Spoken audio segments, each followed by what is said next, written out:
All right. Hello, everyone. Welcome to the webinar. My name is Dr. Avriel Licciardi, and I'm an associate editor with Accdon-LetPub. If you guys can just type into the chat whether or not you can hear me, that would be great.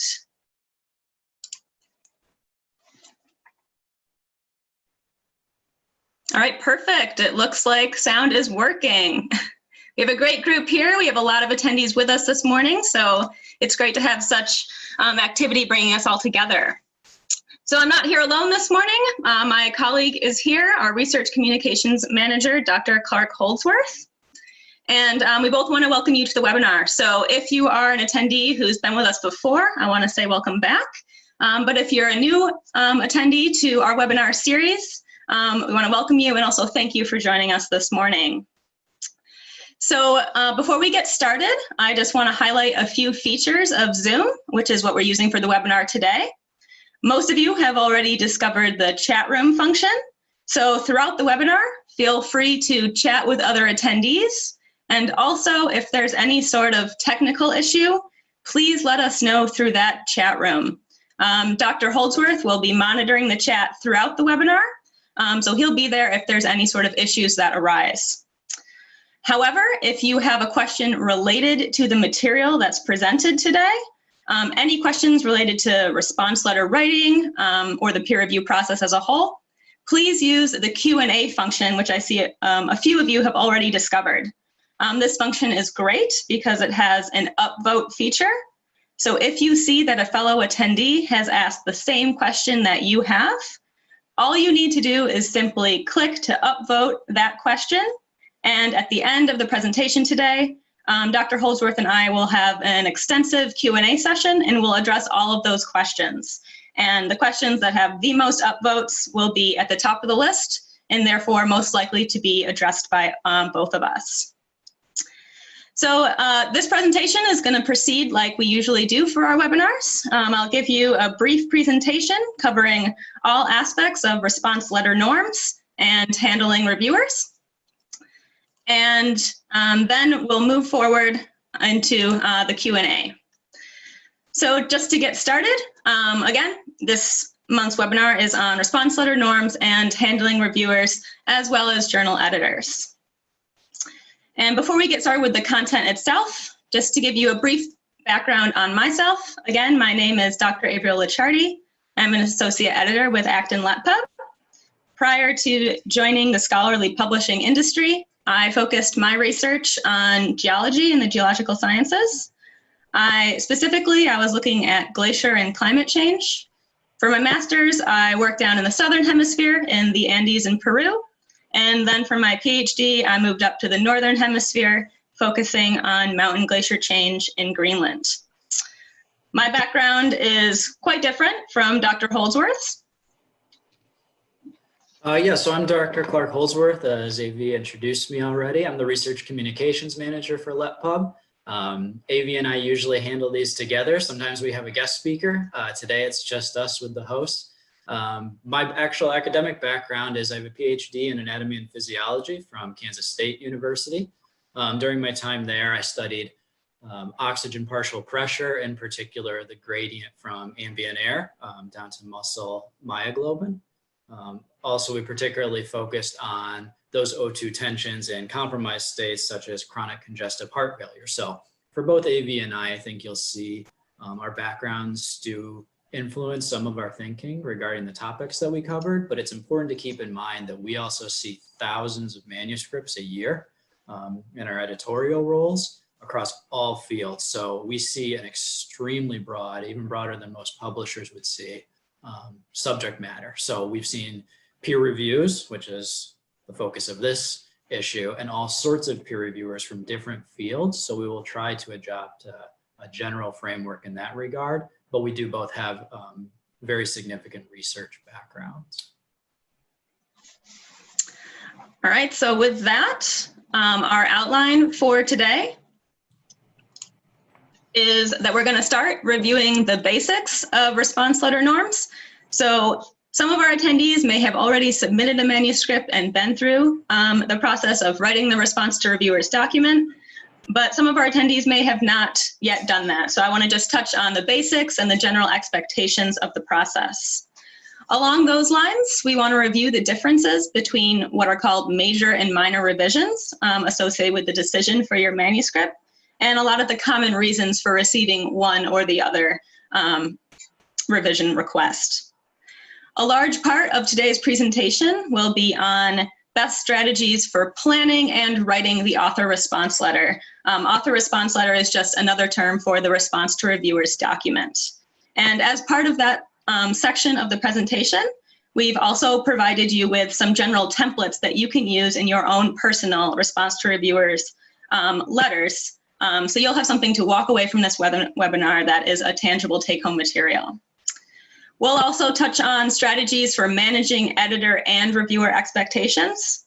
It's important to know that this is a two-way process. So you as an author will look at the editorial comments and the reviewer comments and form your own perspective.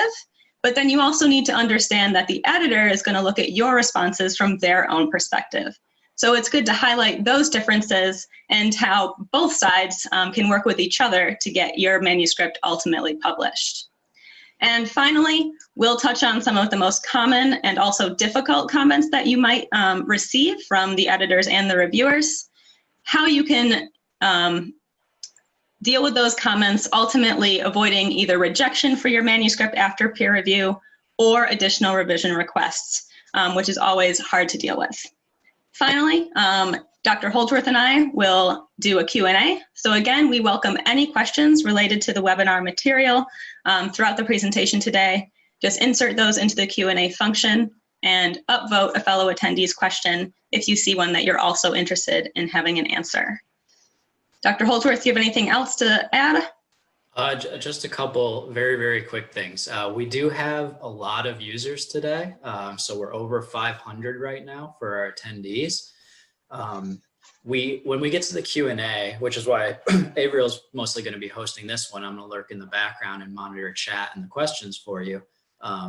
But a problem that we run into is we want to cover as much as we possibly can during the Q&A session. We will have a decent amount of time to do so. However, over 500 participants is a lot. So as mentioned in the Q&A function, you can see questions and give an upvote to it. And so actually right now we have, for example, a question that has 31 upvotes. That helps us a lot in terms of ordering our Q&A. This question I can answer right now. So will we be able to get the PowerPoint at the end of the webinar?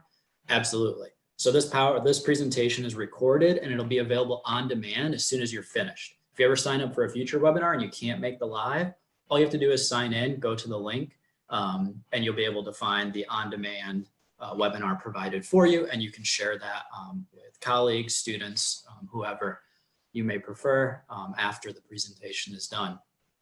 So that's one question we can get out of the way. But as you can see, having the upvote feature makes it very easy for us to get to these questions. In particular, look through the questions, make sure it's not similar to something that your question isn't similar to one that's already available. Just go ahead and upvote it and we can get that answered for you.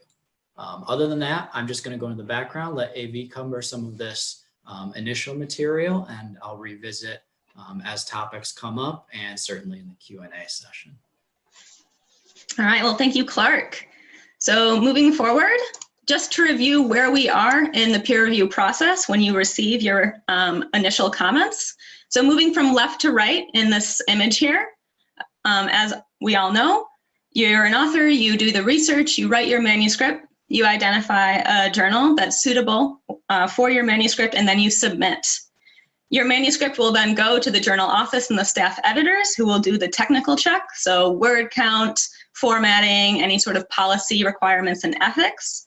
And then that will be sent to what's called an academic editor or the handling editor, the journal editor, that ultimately decides whether or not your manuscript will be sent out for peer review. If your manuscript is sent out for peer review, typically it'll go between, I'd say, 1 to 4 peer reviewers that will then provide comments on the scientific merit, rigor, novelty, language, many aspects, and then return their comments to the journal editor. The journal editor will often supplement the peer reviewer's comments, and together with the peer reviewer recommendations, will offer you a decision.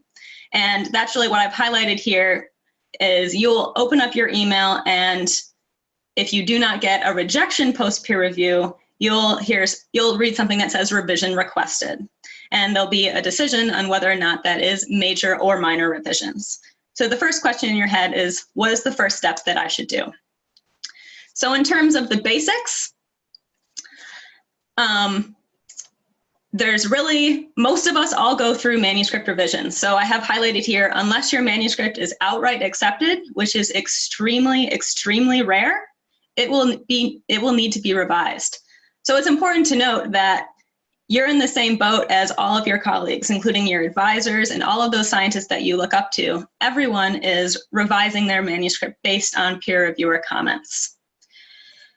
So the question is, what should you do first? Well, you should read your decision email thoroughly.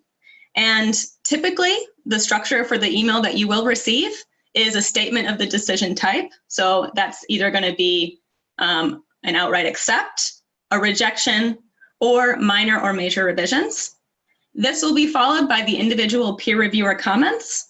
And then oftentimes that's followed up with the editor's comments themselves. And a lot of those times, the editor may just focus on formatting and citations or manuscript organization, making sure that your manuscript adheres to the journal. However, if the editor is strictly within your field of expertise, they may offer additional comments to the peer reviewers. It's also important in this first read through of your email to note the deadline for resubmission. Oftentimes, these deadlines are quite quick, maybe 1 or 2 weeks. So it's important to adhere to that deadline, or at least note it at first in your mind. Some other basic requests or requirements here is that it's important to share that decision email as well as the reviewer comments with your co-authors if you're co-writing a manuscript. I usually do this right away just to let my co-authors know that our manuscript has been returned, and so everybody can share in that initial reaction and discussion about the comments that are received. But moving forward a few days later, it's important to note that if you are the lead author on a manuscript, you're the one who's going to be typically completing the initial round of revisions and writing up that response to reviewers document. After you write up those revisions, that's when you're going to share your document with your co-authors. They can provide their input and revisions to that as well. Typical response letters include what we call a summary paragraph at the beginning, and then point by point organized responses to the reviewer's comments. It's important to include notifying information in that summary paragraph. In short, you want to make reviewing your manuscript for resubmission as easy for the peer reviewers and the editor as possible. So you want to include things like your manuscript title and your manuscript ID that's been assigned by the journal. Your response to reviewer's document, of course, accompanies your revised manuscript. So it'll typically be 2 documents that you re-return for resubmission. However, sometimes a different cover letter is required. And of course, if you make any changes to the graphics, that would be required as well. Another basic for response letter norms is that you want to make sure that you note all of the changes that you make to your manuscript. And this is often done via track changes, if you like, just highlighting the background color of your text, or just simply changing the font color. Personally, I just change the font color for any of the major revisions that I complete in my manuscripts, because highlighting can sometimes be a little off-putting for reviewer and editor's eyes. They read thousands of manuscripts and even more revisions, so it's good to always be kind to them in a way.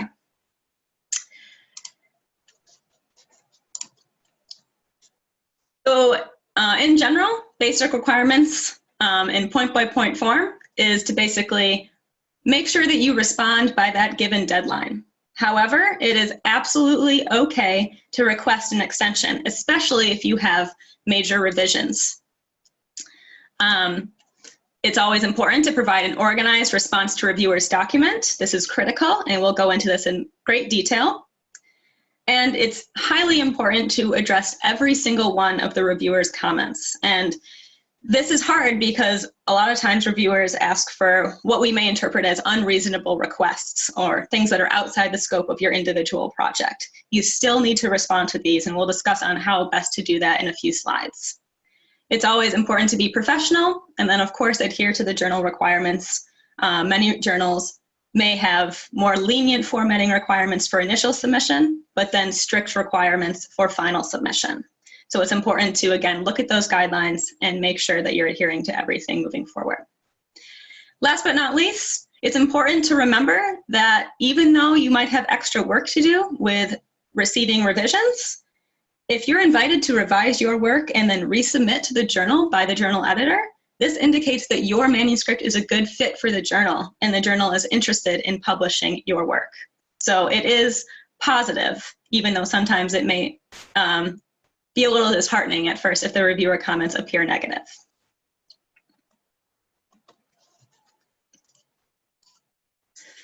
So to touch on the difference between major and minor revisions, unfortunately, there is no clear-cut definition, and the criteria for major versus minor differs between journals as well as, I think, between handling editors. But in general, major revisions indicate that the topic is of interest to the journal, but the editors and sometimes the peer reviewers can't quite identify if the quality of the work is sufficient for publication in that outlet. So this often means that there's a lot of unclear aspects of the work. There may be some missing analyses that need to be done. And as a result, after you complete the major revisions suggested by the reviewer and the editor, your manuscript will likely go back for another round of peer review. This can be returning it back to the original peer reviewers who will double check that you assessed all of their revisions well, or it may be a second round of peer reviewers that are new, so a fresh set of eyes on your manuscript. Major revisions typically take longer than minor revisions. Minor revisions, of course, require less effort on your part. However, they need to be taken equally as seriously as major revisions. And in general, a further round of peer review is not needed. Sometimes minor revisions simply go back to the handling editor who checked to make sure that you addressed all the peer reviewers' questions. Sometimes minor revisions do go back to the original peer reviewers for a check, but usually another round of peer review with new reviewers is not necessary for minor revisions. It's also important to note that typically the difference between major versus minor is not associated with the number of comments. Instead, they're usually bracketed into the bullet points that I've shown here. Of course, this can vary a little bit, again, by journal and by editor, but these are the general cases for receiving these specific decisions. Again, major revisions are missing information or analyses. Your paper could be poorly organized or the structure is inadequate. There could be significant unclear writing, and this isn't necessarily just grammatical errors, but to the point that the peer reviewers can't adequately assess the scientific rigor of your work. So if they can't identify what you're trying to say throughout the manuscript, then that's going to require a major revision on your part. Along with that, if there's significant rewriting or organization, that often calls for major revisions as well. Other aspects or reasons for major revisions include inappropriate use of figures and tables. If you repeat a lot of the information that's in the tables and figures in the text, if there are additional experiments that are fundamental to testing your hypothesis, they may be required. And of course, if there's inconsistencies throughout your manuscript or an unclear presentation of novelty, those will likely be reasons for major revisions. In contrast, minor revisions may only be just small language and grammatical errors. Reviewers may just need clarification on a few points, whether that be in the text or within the graphics that you present. There could be formatting issues, or the reviewers may want you to be more concise and brief in your writing, so they may ask you to delete any redundant material or repetitive material throughout. And it is also possible that with minor revisions that you are requested to do some new writing. It may only be a few sentences here or there, or even a couple paragraphs, but usually it's not too much, and it may just be adding in a few sentences, say, to add in an alternative interpretation to one of your primary findings, or to add in discussion related to a new reference that got published in the time that your paper was in peer review. So minor revisions isn't a way to get out of writing, but so just be aware of that. But once you've received your decision email, the first thing that should go into your head is to start planning how you're going to respond to these reviewer comments. So our first tip for you is to let your emotions subside. So I've received some negative comments before on my work, and it's hard not to have some sort of emotional response to it, even as a scientist. So oftentimes you may receive a decision letter that could be minor or major revisions, and they could appear excessively negative, and you may have thoughts that your manuscript wasn't evaluated fairly, that the peer reviewer didn't understand your main points, which is always very difficult to get around. And what we recommend is that you take at least a day or so to kind of cool off and let your emotions subside before you start addressing the comments. It's important that once you're feeling rational, you reread all the comments and also have some discussion with your co-authors. However, I do want to note that because the submission deadlines can be relatively quick, it is important to not take, a couple weeks to get back for your revisions. And of course, if resubmission is prompt, particularly for minor revisions, your study will be fresh in the minds of the peer reviewers as well as the editor, and that can ultimately lead to a quick re-review of your resubmitted manuscript and then ultimate acceptance of your paper. Once you've let your emotions subside, the next natural thing to do is, of course, start writing your response letter. The best way to do this is to simply copy and paste all of the editorial and reviewer comments from that decision email that you received into a word processing document. And from there, you can start making it clear and organized. At this point, you can also write down initial responses to the comments. These don't need to be well written. They can just be in bullet form, for example, just to get your initial responses out and so that you're not starting on a blank sheet of paper. It's also important that if you can meet with your advisor to discuss not only the manuscript decision, but all of the different reviewer and editorial comments, as well as what your proposed responses are, this is also a good time to do that. So to get your advisors and your co-authors' take on the reviewer and editor comments. What I like to do and what we recommend is that you can divide the comments into the following categories. So some revisions that you receive from the peer reviewers are going to be super easy, quick, simple fixes. A lot of these are inserting different citations or fixing incorrect citations. You may have your manuscript sections out of order, so that's simply just copying, pasting, and moving around your text. And if there's any small spelling or grammar mistakes that are easily pointed out by the reviewers, you can get those done right away. The second category are basically the items that are going to need some more time or co-author input. So this might be if you need to have new data added, more statistical analysis completed, you might have to do some rewriting sections. So parts of the revisions that you can't do in 5 or 10 minutes that are going to require a little bit more research on your part. And then the third categories here are requests that you're not sure you can address or understand. And this is actually pretty common. You may not know what a reviewer or an editor is asking for. And the first step is to see if your co-authors or your advisor can help you clarify this point. But if they can't clarify that point, which is also common, it's okay to ask for clarification from the journal editor, who will seek out the peer reviewer if necessary. Again, that's completely okay. Once you've organized your response to reviewers document, you may be able to assign tasks to your co-authors to help you in the review process. If one of you is responsible for the statistical analysis, you should assign them the revisions based on that specific task. And it's also important for you to stay on track, that you provide deadlines for your colleagues. Ask them to return their revisions to you within, a week, for example. This keeps them on track and then ultimately keeps you on track as the lead author for returning your manuscript on time. And speaking of that, once you've identified the different tasks for your manuscript, it's important to realistically assess if you need a revision extension.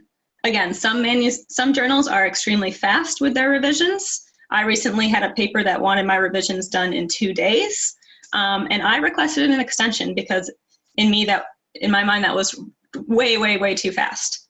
So please note that it's 100% okay for you to ask for an extension, but it is critical that if you do, that you ask the journal before the resubmission date. So this is something that you kind of have to look at and forecast for the future. If you think that revisions are going to take quite a long time, it's important to ask for an extension to the journal editor a while before the resubmission date. This is especially important if you know if your colleagues are going to be traveling. So that's another reason why you want to reach out to them with a decision email as soon as possible. It's also important that while you have assessed the different revision-related tasks, that if there's any sort of comment that's unclear, that you can ask the journal for clarification. Again, it's 100% okay to ask for clarification, especially when there's unique circumstances. For example, reviewers may ask for completely different responses that are opposing of one another. You may be working on a very controversial topic, and the journal editor may have chosen one reviewer that's in one camp and then another reviewer that's in the opposite camp, and you're going to get opposing requests from those 2 reviewers. So it's okay to ask the journal what you should do in that case. However, it will ultimately be up to you to make that judgment call. You're going to need to choose which response is most suitable to your work and make sure to explain your rationale in the response letter. So once the planning is all set, you move on to writing the response letter itself. So at LetPub, we have 3 golden rules that we're suggesting you use when responding to reviewer comments. Again, this does not matter by scientific discipline, as Dr. Holdsworth mentioned in the beginning. The tips that we're giving you right now apply to all fields, as all of us have to respond to peer review. The first golden rule is to answer all reviewer requests completely. It is your responsibility to respond to all of the queries that are raised by editors and reviewers. It's incredibly important to be extremely clear and concise in your responses.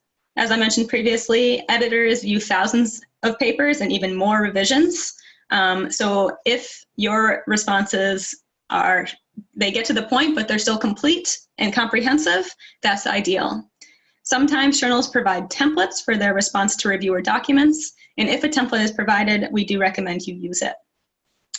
The best way to respond completely is to make your response to reviewers document to be in an itemized fashion with point-by-point responses to all comments. Even if the comments are very brief, like replace this word with this word, you simply just need to indicate that you have completed that comment in a very brief sentence. It's also very important to stay organized in your letter and make sure that you highlight which parts of the text are revised and then indicate where in the text that occurs in your response letter. In short, it's really important to prevent any sort of confusion on the editor or the reviewer's part. Again, we're all extremely busy, so if you can save any time and effort on their part and make their job easier, they're going to look at your review favorably. The second golden rule is to answer all reviewer requests politely. And again, this can be more difficult than it seems because if you have challenging reviews, it's hard to remain somewhat emotionless and objective in your responses. But we strongly recommend that you do not criticize the reviewer comments. It's also important to note that all of the comments or the responses that you provide to the peer reviewers will be sent back to those same peer reviewers and same editors. So it's very important to be professional and polite in all of your communications. I like to think of the editors and reviewers as collaborators. Sure, you may not know them, and this may be your only interaction with them, but peer review is out there to improve your work and to perform a check on the scientific merit that you're doing. So in a way, they're really helping you bolster your science. So it is important to be professional in that sense. And another important component is that you do want to thank the peer reviewers and the editors for their work, but this is something that you do not need to do excessively. It's often good to do this in the summary paragraph at the top of your response to reviewer's document, and then circle back to that at the bottom. I do intersperse a few thank yous here or there in the middle, but it is not necessary, and oftentimes viewed as a little bit annoying in a way for an editor to read a thank you for every single comment. So it's a little exhaustive. So it's important to say thank you, but again, not excessively. The third golden rule is to provide evidence in your author responses. And this often means citing the literature or providing additional analyses if that's something that's relevant to the question. You can't simply say that you completed the revision. You need to have additional sentences with evidence to support why you completed that revision in your document. It's also important to note that you might disagree with the reviewer and what they're asking for, and that's fine. You can always respond by offering a rebuttal to that comment. However, you need to provide a coherent argument supported by evidence. You cannot simply say that you disagree with the reviewer's comment and leave it at that. You have to state the reasons for your rebuttal, and again, it's often great to support this with evidence from the literature itself, as well as your own personal interpretations. So here, as Dr. Holdsworth mentioned, you will receive the PowerPoint after. So we did put together some general template for you to use in your response to reviewers document. So again, this is the document that would go along with your revised manuscript on when you submit that for resubmission. As I mentioned previously, we recommend having a summary paragraph at the beginning of your response letter. And this is an example one right here. In the beginning, it's always appropriate to address the editor directly. Usually this is by their name. And just so you're aware, any of the text that's in dark blue or the darker color, that's text that you can use. We do recommend, of course, paraphrasing the text, but you can use this as a guideline. And the orange text is where you would need to insert specific information related to your colleagues or your manuscript itself. So again, you address to the editor-in-chief or the handling editor. It's important to thank that editor for giving you the opportunity to resubmit your manuscript. It's important that you add the manuscript title and the ID for easy location for the handling editor. And it's also nice to indicate the journal name as well, which we've put in here in italics. Throughout the summary paragraph, you simply need to indicate that you and your co-authors appreciate the time that's been spent to improve your manuscript by the reviewers and the editors. It's important to indicate what general changes you have done and how they are implemented in your revised manuscript. Here I've written that all changes are highlighted in red in the revised manuscript. So in my recent revision, I highlighted all of the main text changes or new additions in red font so that the editor and reviewer can easily identify the changes made.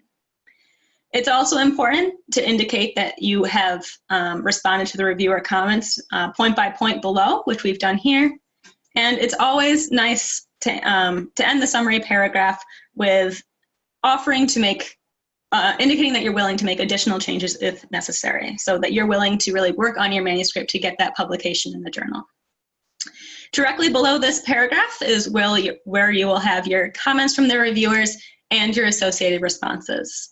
I like to separate my response document out by the reviewers themselves. So again, you can use this directly as a template. So up here I've written comments from the reviewer, made that very clear in bold and underlined font, and then simply the first comment they made, and then my first response to that comment.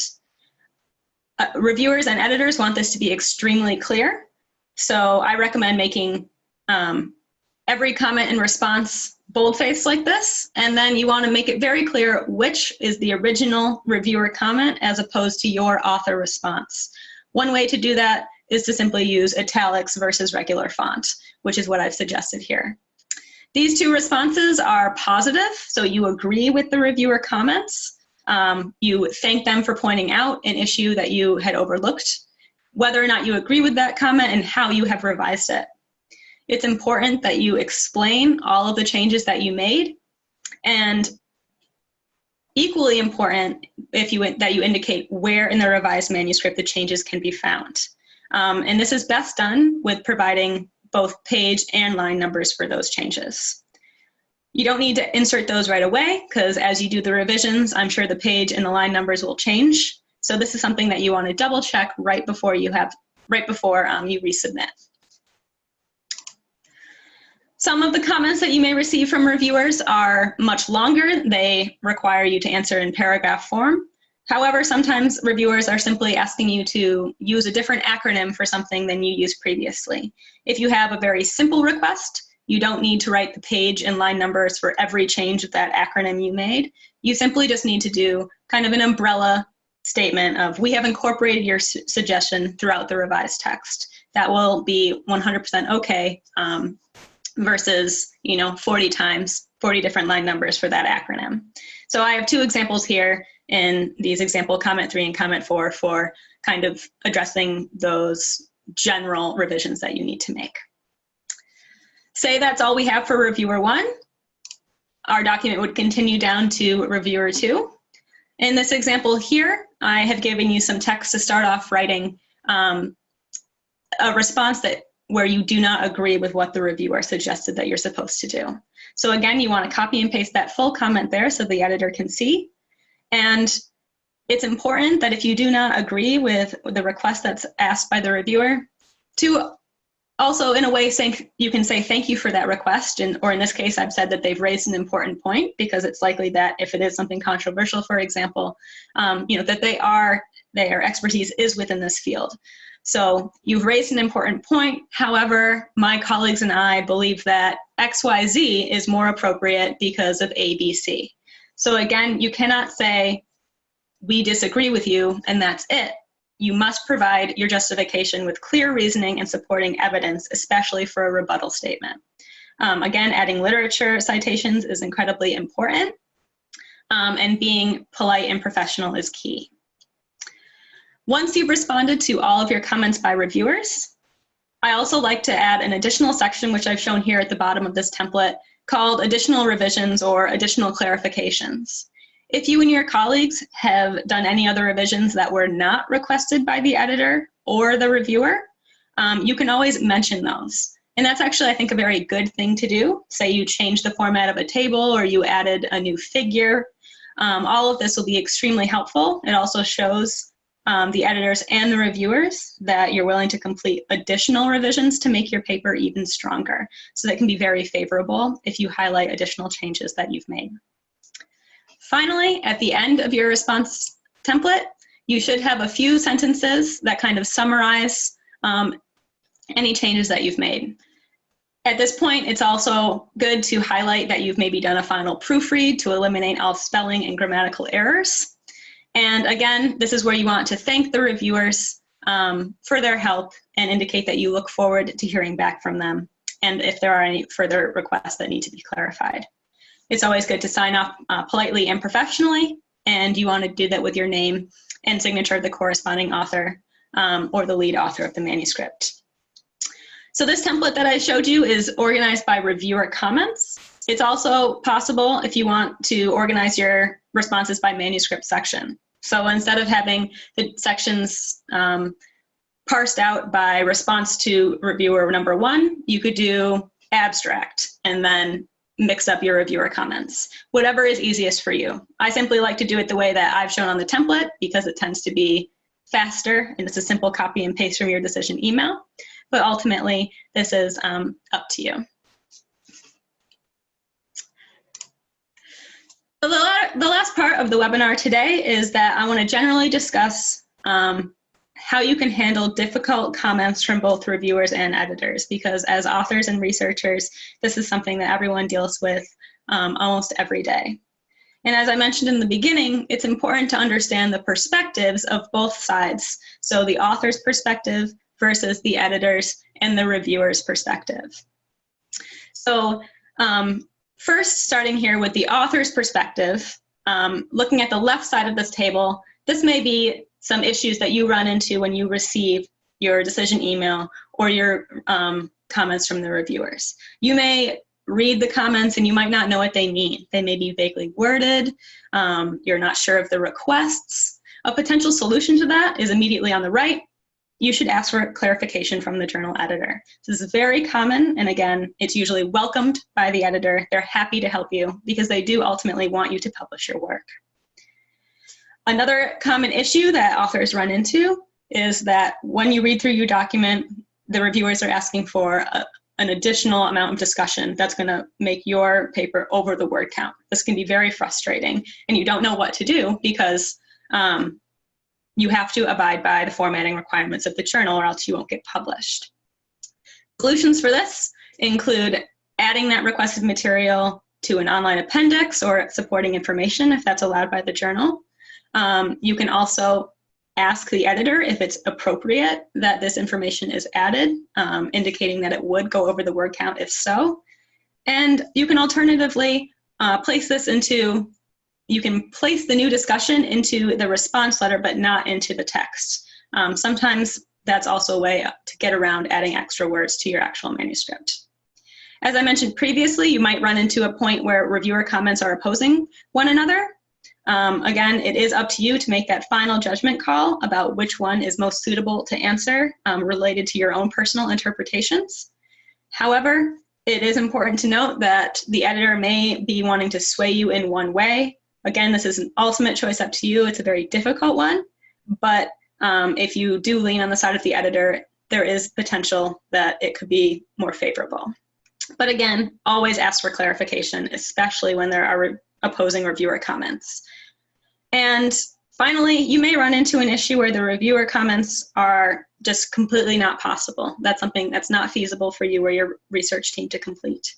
And it's okay if that happens, but you do need to respond, number one, and you need to provide a reason why you cannot complete the reviewer request. And again, you need to be polite and professional in this sense.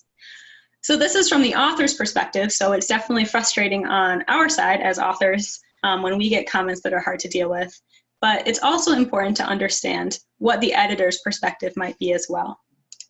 So looking here at a similar table, from the editor's perspective, they may receive your reviewer document and it may be highly unorganized and difficult to follow. And that's going to be very frustrating to them because it's going to be very time consuming on their side. Again, to highlight the points we used previously, it's important to make sure it's clear and very organized, highlight the differences using different types of font or font sizes to be able to differentiate reviewer versus author responses. And it's incredibly important to indicate any large changes that you've done to your manuscript using page and line numbers throughout your response to reviewer's document. As I touched on before, editors don't necessarily need to see thank you after every single reviewer comment. Do this so at the beginning and end of the letter and maybe sprinkled throughout, but it is not necessary to do so after every comment.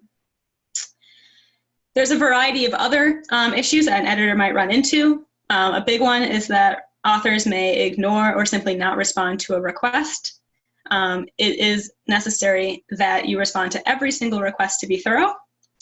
And another important thing to touch on here is that you need to treat your response to reviewers document as you would your manuscript. So make sure that you're consistent throughout your responses, that there are no grammar and spelling errors.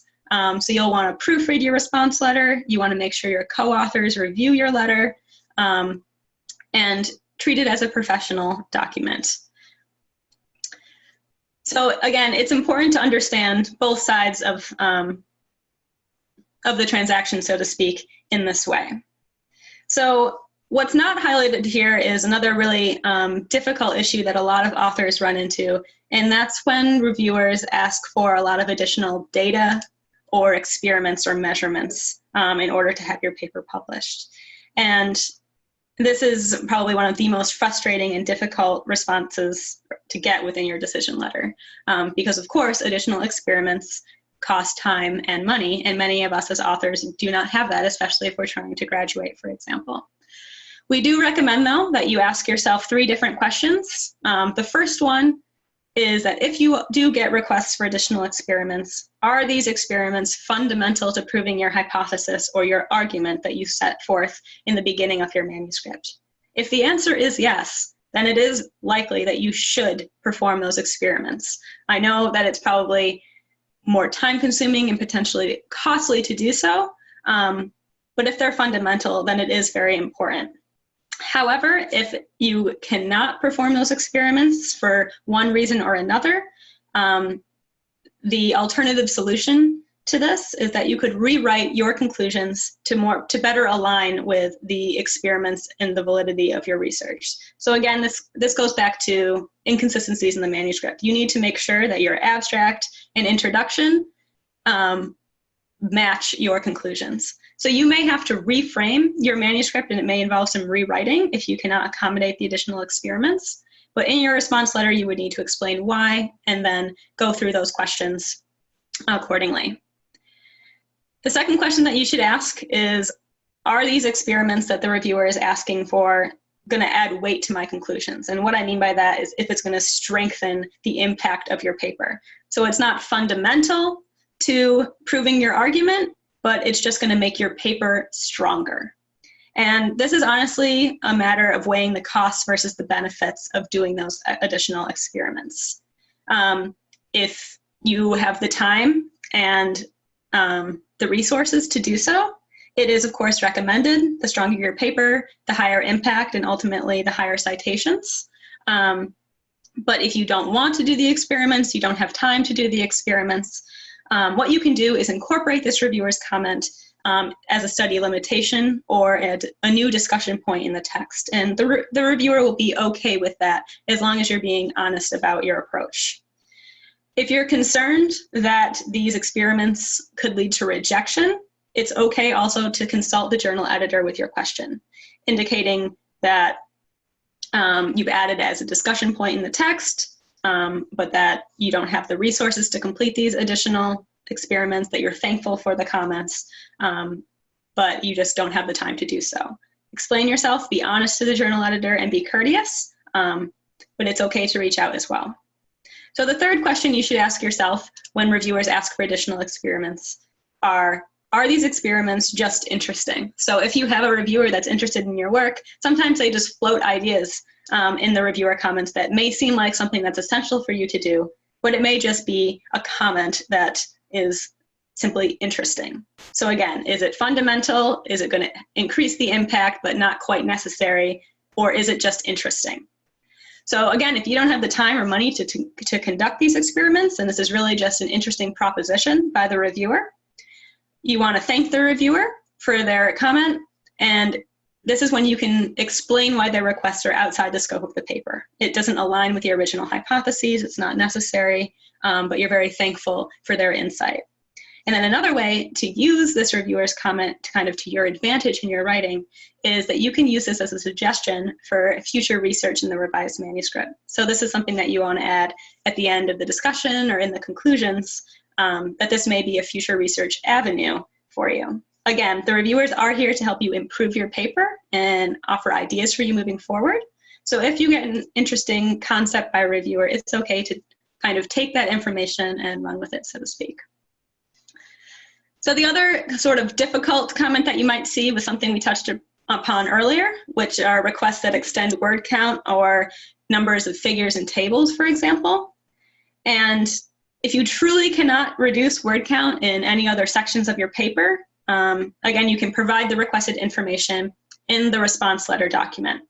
Alternatively, you can create an appendix or supplementary information. You'll need to seek the journal guidelines for answers to this. And you can ask the editor if the additions requested by the reviewer are necessary for publication. It's important to not simply just state that you cannot respond because it will go over the word limit. This will be a response that is not enough for a journal editor or a reviewer to accept. Again, you always need to provide justification and evidence with your responses.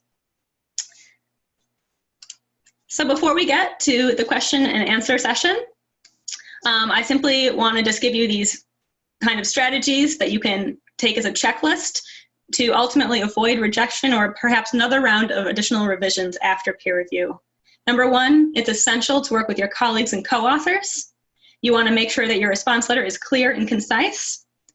It's critical to answer every single request and question from the reviewers and editors, but make sure to do so as briefly as possible, but not so brief that you don't provide your justification and comprehensive answer. It's important to be polite and diplomatic, not defensive or critical. And like you would your manuscript for initial submission, it's important to invite your peers and your advisor to review your letter as well as your revised manuscript before submission. Make sure that they are consistent between one another. And last but not least, it's important to remember that the editors and the reviewers are nearly always right. They're not always right, but in terms of getting your paper published without any issues, I would, put your pride aside and answer the questions politely and professionally. So with that, Dr. Holdsworth and I are going to welcome any of the questions that you've put forward throughout this webinar. If he wants to join again. Hey, I'm back. We do have a good set of questions. So excellent. All right. So we have like over 630 participants now. So we obviously have several questions, but you guys have done an excellent job of using the upvote system. So I think I have them ordered. I may have removed your question if it's redundant, but I've identified that issue, and I'll make sure it's clear that this is a question that came up from multiple people, and I'll address all the angles that came up within each question. So I'm going to pose these to AV now. They all address topics that AV covered, but I think some of which could be expanded upon. So the first one that we have here is sometimes reviewers ask us to cite their work. It'll often occur that the papers are irrelevant, and they ask you to cite their work specifically or work from the journal specifically, which is a concern I want to raise. So this question, it can happen in a few different ways. They can ask you to cite their work. They can ask you to cite work specifically from that journal, or they can just ask you to cite work in general without these sort of stipulations. So AV, if you want to go through each of those and address what you can do about it, or what the concerns are, and then sort of what you can do about it, either with the reviewers or with the journal editor. Right, so that's a very excellent question. So you might have to remind me of all three parts, but I know the first one was if a reviewer asks you to cite their work in particular. Correct. So sometimes, number one, you can have anonymous peer review or not anonymous peer review. Some peer reviewers like to sign their name to it, and if they're asking you to cite their own work, they're definitely not shy. I think it's only important to cite someone's work if it's truly relevant to your own research. It's a little bit inappropriate for a reviewer to try to bolster their CV by getting more publications if it's not appropriate to your paper. However, you want to make sure that you do cite the most up-to-date references. So if you did miss a recent paper that was by that individual reviewer or that reviewer's team, you shouldn't look at them asking you to cite their paper as being any way malicious or aggressive or anything like that. They're just making sure that you have a comprehensive reference list in your paper. What do you think, Clark? Yeah, I agree. So the problem is, and this is something that I think is pervasive that we could have mentioned at the beginning, but the editor is supposed to take charge of some of these issues. A lot of these issues that you are all raising in this Q&A session, there's a theme. And a lot of it is that the journal editor should be taking an active role in mitigating these sort of problem comments by reviewers. So first off, assume that the person is in your field and that their work is relevant to yours. That's the whole point of peer review. And if an editor allows it to go through, assume that the editor is okay with it and you should make your best effort. If upon reviewing, as you mentioned, AV, you find that it's not relevant, certainly you must do something about that. And you have two choices. You can obviously just respond to the reviewers and explain to them that you've referenced this, but you decided not to reference this for reason X, right? Because it didn't tie closely. Yeah. It felt like it was warranted. If it's particularly bad, so you may get a reviewer that says something like,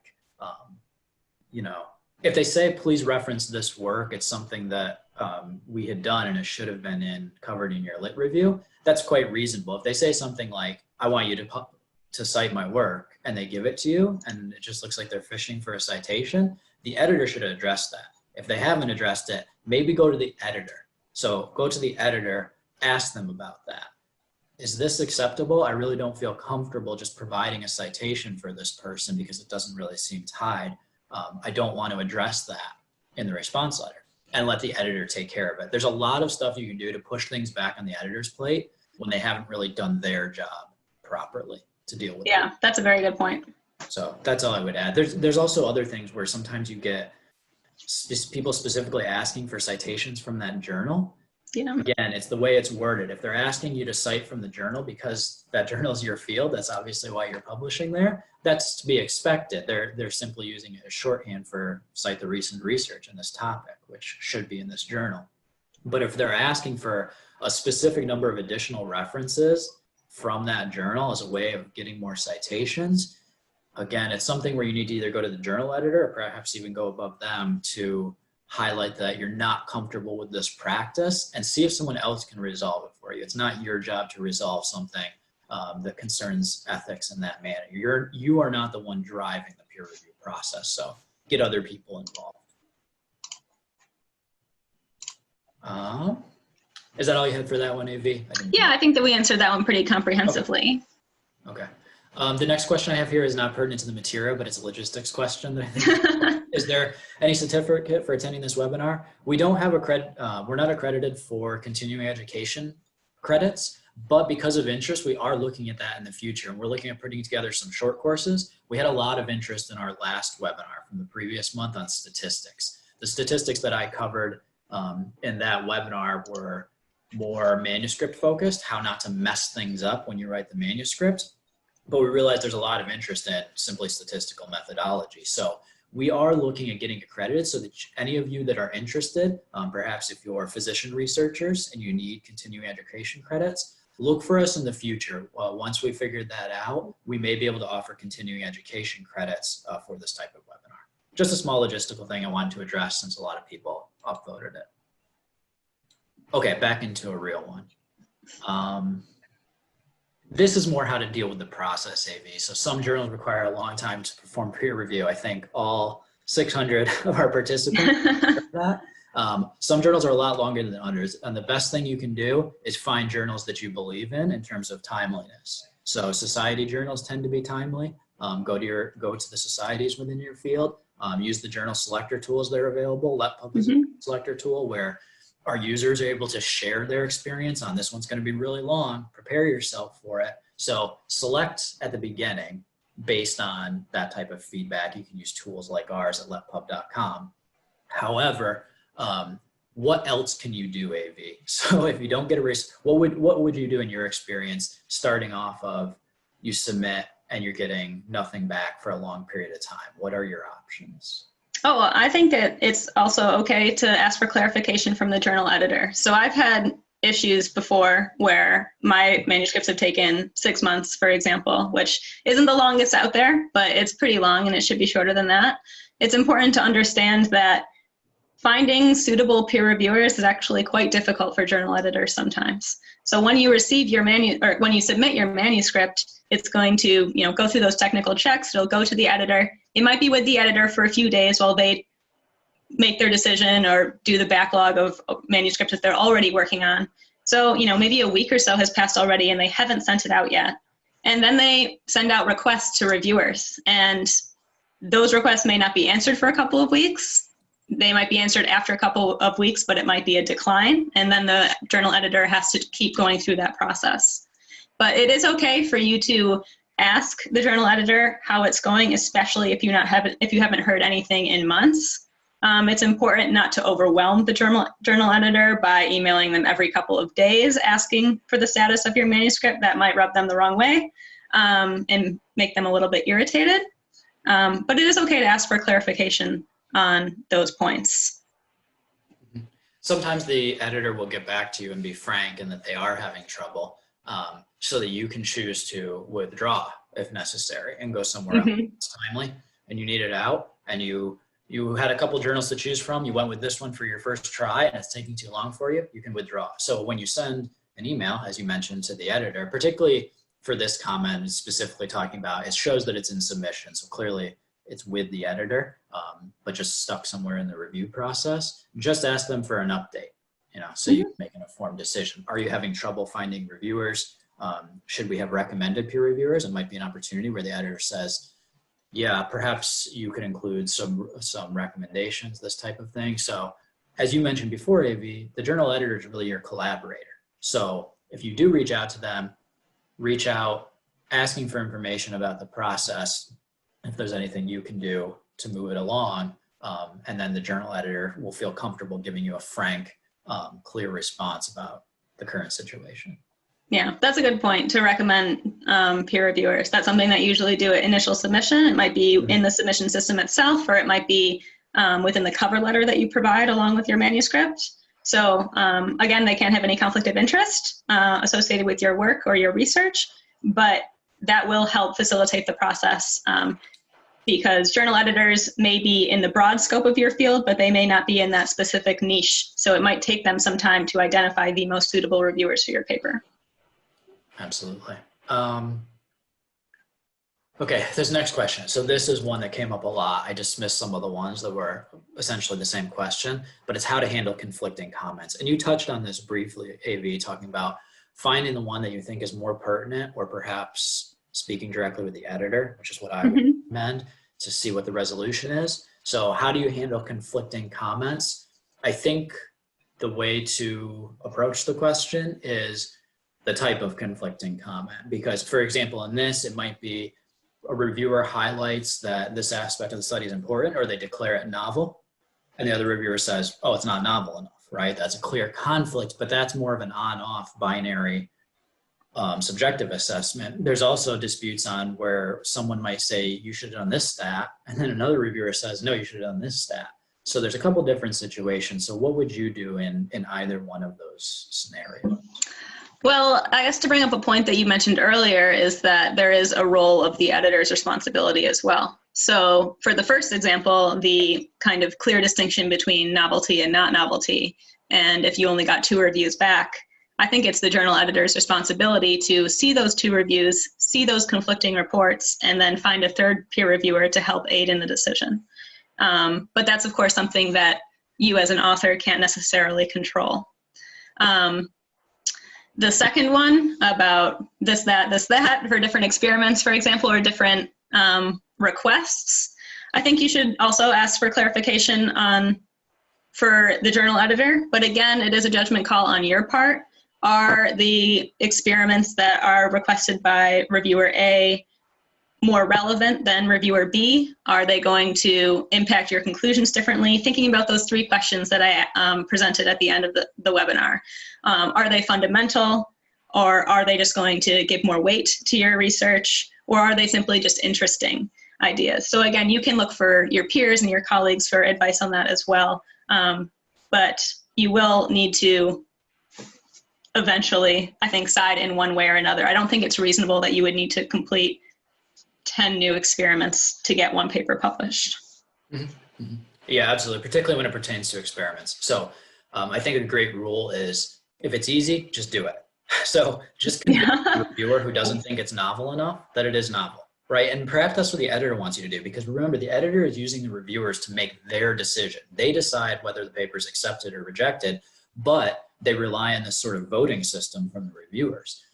The editor wants you to solve their problem. The editor wants you to convince the other reviewer that it's novel. So go ahead and try to do that, right? So try to act like it's a jury in the US system where there needs to be consensus. And so it's your job to get consensus. However, if it's something that's going to require additional experiments, a lot of effort on your part, that type of thing, and you don't necessarily agree with it, you can ask the journal editor to sort of exert their opinion on whether it's valid or what they want you to do, how much they need you to address, sort of try to get into their head because they're the decision maker.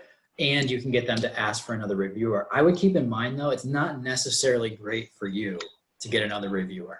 That can be problematic. That's true, yeah. That's why I'm saying a lot of times it's just easier to deal with it. It's just easier. Convince that second reviewer. Give them a response. Add something to the manuscript. Convince them that whatever issue they had that the first reviewer said is fine, convince them to agree with that first reviewer. So if possible. If it's not, like you said, you need to pick a side and you need to make a strong statement of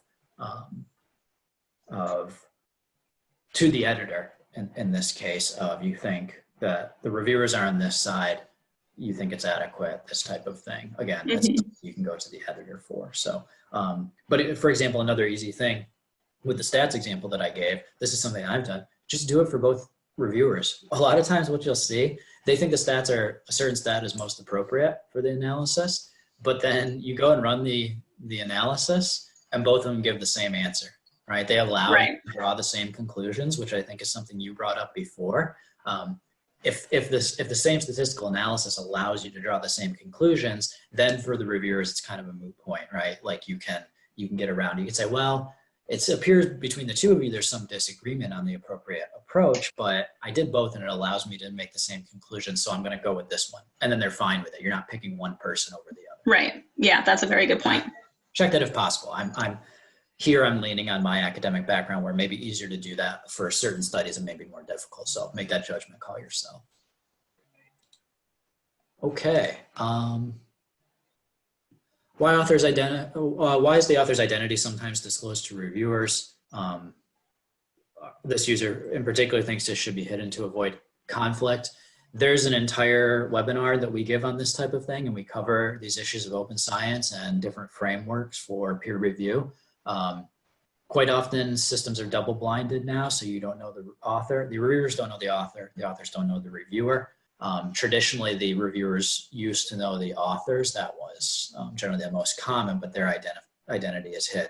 Also, some reviewers can sign their name. Even if the system at the journal is closed, they can sign their name if they so choose. So my answer to this is we don't want to get into the discussion of what's the best system. We talk about that in another webinar. But if this is a concern of yours, find out what the journal does before you submit, right? So it's up to you to choose a venue that corresponds with your scientific values. So figure that out before you go ahead and submit, because you then have to play by that journal's rules.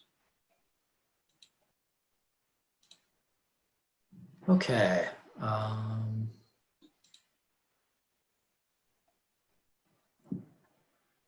Here's a tough one. The reviewer will require additional experiments or redo of a certain experiment, but our current situation with COVID-19, this is sort of an extreme version of a problem we often have, which is we don't have the time or money to conduct the additional experiments. In this case, it's extreme. You simply can't do it. It may be illegal for you to go in and complete them. What do you think about the current situation? What would you do if you were in a person's shoes where you couldn't get back into your lab to address these concerns, but you didn't feel it was fair to just get rejected? Right. I think, again, I mean, we've said this quite a few times now, is to have open communication between your colleagues, yourself, and the journal editor. If you go onto many journal websites right now, you actually see that they have a COVID-19 kind of update on their site. A lot of it is related to the peer review process, about the timely nature of finding peer reviewers, and that things might be a little bit slowed down at present. If the journals are typically, I think at this point, pretty understanding. We're all dealing with a unique situation with new complications that we're not used to addressing. So I think just being open and upfront about your concerns is the best way at this point to deal with the problem, the challenge, really. I think it's going to be frustrating to everybody that you can't get the research done that you want, and as a result, it's going to impact people's individual day-to-day life, but we're all in it together, so. Yeah, no, the journal should be aware of it, and this is an answer that nobody wants to hear, but scientific validity doesn't care about circumstances. That's true. The journal is in a bad spot. I think what they'll be looking to do is be hypercritical of reviews right now, asking for additional experiments and this sort of thing, understanding that people can't do them, and it's thus going to delay the communication of valuable science. So they're going to try to be scrutinizing that to a greater degree, which gives you greater leverage to say, I don't think these experiments are needed. They wouldn't alter the conclusions I'm able to make. And this is important work that needs to get out. This can't sit for 6 months. I can't retract from here and go somewhere else, hoping I get a better review. I think you should, I think this is an instance where we don't need the experiment. So it gives you greater leverage to do so. At the same time, an editor can't allow you to cut corners to get it published just because of our circumstances. So that may be something you run into where the editors just simply have to say, I know you want it out now, but if you want to stay with us, really these experiments are valid requests from the reviewers. We can certainly like put this on hold and come back to it so that you can address that. We're not going to have the normal timeline of, oh, you have to do it in 2 months, otherwise we'd reject the manuscript. I think a lot of journals will allow people to put these types of ones on hold, but they can't just let it go through because the scientific validity doesn't care that there's COVID-19. So they do have to adhere. So again, like you said, everybody's in it together. So some leniency is available, but keep in mind, this just may be something you have to deal with for papers currently. Yeah, just one more quick point on that. Yeah, in short, it may just take a much longer time. But again, if you can provide evidence that you really cannot complete your experiments, for example, if the lab that you've been using is completely shut down indefinitely right now, you can point the journal editor to that information to show that you really do not have the option to get your work done. So again, just providing evidence and solid reasoning for your responses is incredibly important. Okay. We don't want to go too long, so we are going to answer some more, but we're definitely not going to get through the 46 questions that I We may put these questions into an editor interview that will be available on the LetPub site. So if you go to letpub.com, our research core has a Learning Nexus section with educational materials. Look up that Learning Nexus. We will potentially look for our next issue to put a lot of these great questions into an editor interview with someone like AV who can give you detailed responses for anything that we haven't covered. But let's try to quickly move through some more. Cover letter, basic logistics question. Do you need a new cover letter for the review? If you're like resubmitting versus the original cover letter with your submission before you got reviewer comments. What's your opinion on that? I think this is journal dependent. Honestly, some of them do require you to have a new cover letter. You can reuse a lot of the material from your original cover letter. You can't copy and paste the text. You do have to, of course, rephrase it to avoid any like plagiarism issues, but you do not need to write everything from scratch. Just highlight the main changes that you've made, update that new cover letter, also indicating the novelty of your study along with your response to reviewers document and manuscript. If you don't need to, if the journal doesn't require it, I always just do the response to reviewers document and the revised manuscript and any revised graphics or tables as well. Yeah, definitely don't use your old cover letter. It doesn't really make sense. A cover letter is designed to introduce. Yeah, so it's strange when they ask. if you just put the original cover letter for the manuscript, it doesn't make sense. A cover letter has a purpose, and it kind of just indicates that you're not really thinking about purpose. You're just going through the motions and doing what you think is supposed to be there. So if they don't require, I really think that summarizing paragraph, like you said, what you're writing to the journal editor, what you're writing to the reviewers before you address them point by point, that acts as a cover letter. Unless the journal requires something, I would stay away from any sort of formal cover letter to accompany it. If they do, obviously go ahead with it. And that applies to all of our answers we're giving here. Some journals have really specific requirements. Always read the email super carefully, as you mentioned, AV. But in general, I think that summary for me should cover that sort of preamble to what the response is about. So yeah, I agree. This is another logistic question. So you have a major revised paper, it's resubmitted, and it's going to a new reviewer in this case. Some people are often confused by, does the new reviewer receive the point-by-point response letter that the original reviewers got? Do they see the entire process, or do they just start into it fresh? In a traditional sense, I don't believe that they see that response to reviewers document. That's been my understanding. Now there are different changes where everything is transparent review and peer reviews are becoming published. So reviewers would see things in that case. But from my understanding, it's usually a fresh set of eyes, so no previous documents. What's your experience? Yeah, I think it's the same way. But just ask. This is a super easy question to ask and get it answered, so you know, because it's going to help you respond to them. And also, you could request that they see them. If you can make a valid argument to the journal editor that they need to see certain comments in order to interpret what you've already included. So you can ask for it. Again, this is, like you've mentioned, Davey, it's a collaborative thing, and perhaps they say no, perhaps they have specific policies, but reach out. If you think the editor needs to do something, ask them to do it. Mm-hmm. It never hurts. Let's get on to, sorry, I'm skipping over just a couple, but I'll try to answer most of them.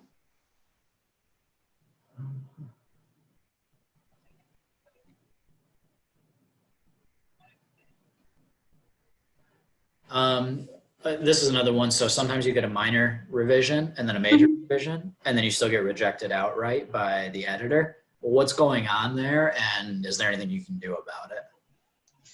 I think that's a pretty unfair response, because both of the peer reviewers suggested that it was a revise and resubmit invitation. That's what revisions typically mean. So I would have asked the journal editor for clarification on that point. One aspect that I did not indicate in this presentation is that you can indeed appeal a journal editor's decision. This is something that's fairly uncommon, but it's not something that you cannot do. So you can ask for clarification of why you thought that was inappropriate and make a strong yet professional argument as to why you think your paper should be reconsidered for publication in that journal, especially if you received 2 revise and resubmit invitations, but received a rejection from the editor itself. How about you, Clark? What's your opinion on that one? If you don't get a reason or explanation, get one. You deserve explanation if you're getting rejected, particularly if you've seen those comments and some of them are encouraging. So just go to, again, these associate editors at journals are quite oftentimes overworked and undercompensated. And over large sample sizes, all this stuff works. It's effective peer review, but that doesn't mean you don't have bad things happen. And so you need to push the journal editor to do their job, which is to give you an explanation for the rejection, particularly when they don't give you an opportunity to respond to reviewer comments. Sometimes reviewers aren't polite. What do we do then? Email the editor, try to answer politely. Always try to answer politely.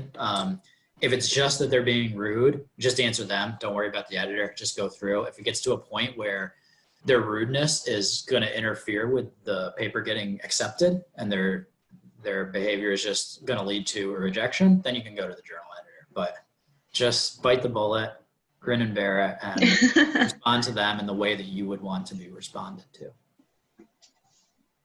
Do you agree? Oh, I agree. 100%. You have a lot to lose. Yeah, it can be a little grinning and bearing is a good term. You just have to get through it. But yeah, be polite. Yeah, there's situations where you might want to police people's behaviors, but I don't think it's during the peer review process for a paper that you've worked long and hard on, and it's going to potentially have a significant impact on the scientific community. What can you do if I don't get a response to the reviewers before the deadline? Just go ahead and ask for a deadline extension. That's the biggest key, and pretty much the journals are going to grant it. Yeah. Let me see if I find one more good one, AV, and then we'll wrap it up. That sounds good. Again, I think it's a great idea to address some of these questions. All of these questions will be saved, so we'll be able to revisit them at a later time too. And now as I look through it, a lot of these later questions we got are consistent with previous ones we've answered. So